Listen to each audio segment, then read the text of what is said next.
Ibu selamat pagi. Pagi, Pak. Ya, berhubung dengan kasus yang dihadapi tadi yang kita lihat sama-sama di lapangan, itu ada satu kasus terhadap siswa tadi, itu dia duduk di lapangan sambil menangis. Nah, kita coba kaji kasus ini secara bersama-sama.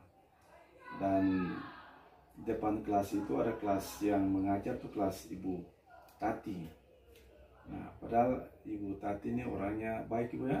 Ya, Orang baik, dihargai Ya. semua guru, kepala sekolah, dan siswa juga menghargai. Tapi tadi yang saya lihat tuh, itu kok anak itu dia dulu menangis di depan kelas. Itu menurut Ibu kira-kira bagaimana terhadap kasus ini? Iya. Kalau untuk saya melihat kasus ini semuanya bukan memberatkan pada guru yang bersangkutan, Ibu Tati, dalam hal mendisiplinkan anak ini. Dalam kasus ini itu tidak disebutkan bahwa anak ini dimarahi atau dipukul oleh Ibu Tati. Tapi kasus ini kita lihat bahwa mungkin ada persoalan-persoalan atau permasalahan-permasalahan yang lain yang dihadapi oleh anak ini. Mungkin terbawa dari rumah atau latar belakang keluarga yang membuat dia sehingga mengambil suatu keputusan bahwa anak ini teringat akan peristiwa atau permasalahan-permasalahan itu, akhirnya bisa saja terjadi dia bersedih atau dia menangis. Sementara proses belajar mengajar ini berlangsung. Kita lihat kasus ini kembali. Sebagai guru kelas, guru yang mengajar anak ini, ketika kita melihat dia sementara menangis, kita harus merangkul. Faktor pertama itu kita harus merangkul anak ini. Kita harus menanyakan apa masalah persoalan yang dihadapi. Tapi kalau benar-benar itu adalah hukuman yang diambil, yang dilakukan oleh guru kelas, mungkin saja dia membuat kasus. Nah, itu kembali kepada guru yang bersangkutan. Harus kita kembali kepada guru yang bersangkutan untuk bisa mengatasi persoalan yang seperti ini.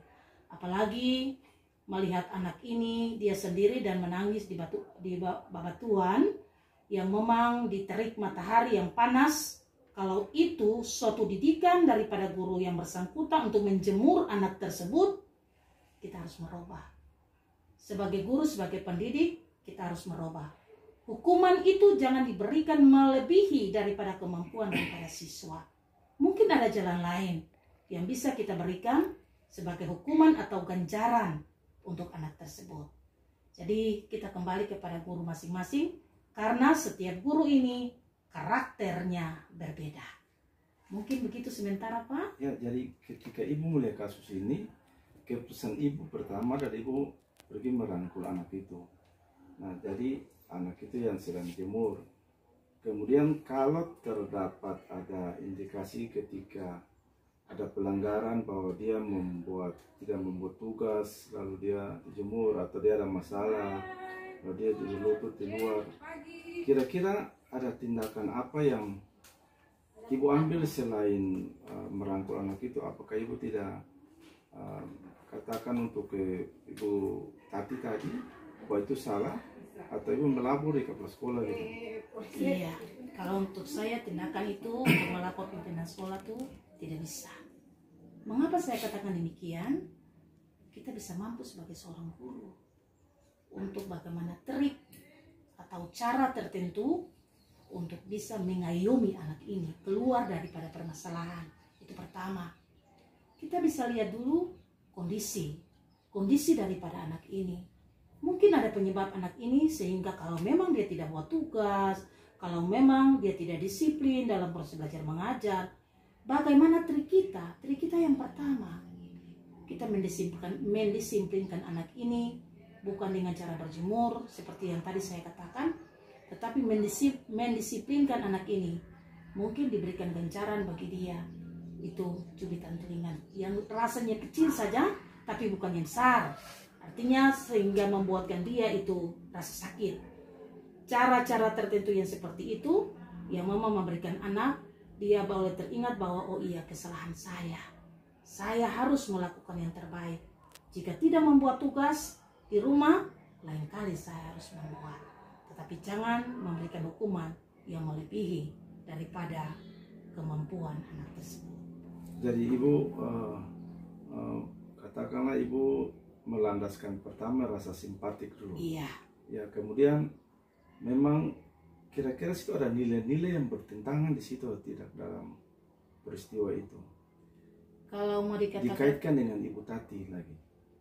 kalau nilai-nilai yang bertentangan dengan Ibu Tati, kita belum bisa merespons bahwa Ibu Tati ini, kita belum bisa mengambil satu kesimpulan bahwa Ibu Tati ini memberi hukuman bagi dia. Tapi Ibu sudah tanya Ibu Tati memberi hukuman tidak? Kira-kira Ibu tanya atau tidak? Ya, memang saya sudah menanyakan Ibu Tati apakah hukuman yang Ibu Tati berikan untuk anak sehingga dia menangis apa tidak. Memang Ibu Tati bilang bahwa apa yang dilakukan Ibu Tati ini adalah disiplinkan anak, mendisiplinkan. Karena itu Ibu Tati mendirikan dia di lapangan, di terik matahari supaya jadi pembelajaran bagi dia. Memang cara yang Ibu Tati ambil itu, dia tidak melakukan tindakan kasar, dipukuli. Dia tidak pukuli, tetapi hanya mendisiplinkan anak itu di terik matahari. Nah, itu jadi pembelajaran bagi kita. Kalaupun anak yang salah, terik matahari pun juga bisa dijadikan sebagai suatu ganjaran, sebagai suatu alat bagi kita. Cuma catatan bagi kita bahwa tidak boleh melebihi batas daripada kemampuan anak. Bisa fatal jika dia jatuh, sakit, kita dihukum, bisa saja penjara karena tindakan. Jadi kalau uji legalnya itu berarti fatal kalau anak itu sakit. Iya, fatal. Jika terjadi sesuatu dengan anak ini, misalnya karena dipanas, dia tidak mampu menahan panas, pasti sakit. Bisa jatuh ataupun juga bisa semaput dan lain sebagainya. Jadi itu fatal. Dan kalau fatalnya berarti hukumannya bagi kita sebagai bertentangan dengan aturan. Ya, sudah pasti bahwa bertentangan dengan aturan pendidikan. Kita memberi hukuman yang tadi saya katakan melebihi batas kemampuan daripada anak. Dan baik kalau orang tua itu setuju dengan apa yang kita lakukan. Jika orang tua tidak setuju dengan apa yang kita memberikan hukuman kepada anak, otomatis bisa terjadi pertama perang mulut orang tua bersama dengan guru. Bisa terjadi tindakan-tindakan yang bisa membahayakan, bisa kriminal. Berarti bisa dilaporkan di kepolisian. Bisa sampai terjadi di kepolisian. Oh iya. Iya. Kalau dengan profesi guru apakah salah uji profesi guru? Kalau uji profesi guru memang salah. Seharusnya kita tidak bisa langsung bawa sampai di ranah hukum. Tugas kita bagaimana untuk bisa melihat persoalan permasalahan daripada anak ini. Kalau sampai di ranah hukum, itu berarti hal kasus-kasus yang besar yang memang kita tidak bisa untuk mampu menangani. Berarti apa yang salah dalam situasi ini? Ada yang salah atau tidak? Yang salah itu kalau menurut saya, kalau tindakan, cara mendisiplinkan anak.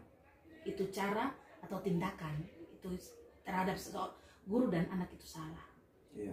Berarti kalau seandainya tindakannya salah, seandainya diketahui oleh kepala sekolah, berarti kira-kira tindakan apa yang bisa diambil? Ya, pasti kalau kepala sekolah mengetahui persoalan seperti ini, pasti kepala sekolah memanggil saya, guru yang bersangkutan yang memberi hukuman kepada anak tersebut. Tindakan yang harus saya mengambil, yaitu menormalkan keadaan kembali, panggil anak tersebut, dan memberikan janjian lewat mungkin surat perjanjian bahwa tidak terulang lagi persoalan ini dan diikut sertakan kembali dalam proses belajar mengajar selanjutnya. Ya, berarti di sini ada ketidakadilan juga, Ibu? Apa yang dimaksudkan dengan ketidakadilan? Atau ada rasa sayang juga pada anak itu? Iya, sudah pasti sebagai seorang guru itu rasa sayang, rasa simpati, rasa mencintai, menyayangi itu pasti ada. Jadi apapun hukuman yang diberikan guru itu bukan berarti semata-mata merupakan ancaman bagi dia. tapi itu merupakan ganjaran untuk bisa diubah ke depan. Berarti kira-kira tidak terfikir kalau supaya kasus ini tidak terulang lagi, kira-kira menurut Ibu penyelesaian apa yang harus dilakukan katakan bahwa supaya kasus tidak terulang lagi? Iya. Yang pertama kan saya sudah katakan itu, saya kembali merangkul, memanggil, dan ikat janji lewat perjanjian, buat surat pernyataan bahwa tidak terulang lagi, dan juga saya memanggil orang tuanya, supaya orang tua bisa mengetahui persoalan yang seperti ini yang dialami oleh anak. Kemudian orang tua juga merupakan tanggung jawab utama di rumah. Waktu yang paling banyak itu adalah waktu keluarga, waktu orang tua di rumah. Kalau untuk sekolah itu kan hanya beberapa jam, hanya 7 jam saja di sekolah. Karena itu saya harus memanggil orang tua supaya orang tua bisa mengetahui persoalan anak ini dan penyelesaiannya secara bersama, supaya terbuka di hadapan guru dunia pendidikan, bahkan terbuka di hadapan orang tua. Oh ya, jadi setiap kasus untuk meminimalisir kasus-kasus demikian dan tidak pernah ada kasus demikian, kira-kira ada tindakan apa yang harus diambil oleh sekolah? Dilihat dari besar kecilnya kasus. Besar kecilnya kasus ini, kalau tindakan yang harus diambil oleh sekolah, kita dilihat bila kasus. Kalau tindakan kecil seperti yang tadi saya katakan bahwa kalau cuma tidak datang di sekolah, malas ke sekolah, itu aturan-aturan kena bagi si anak yang malas.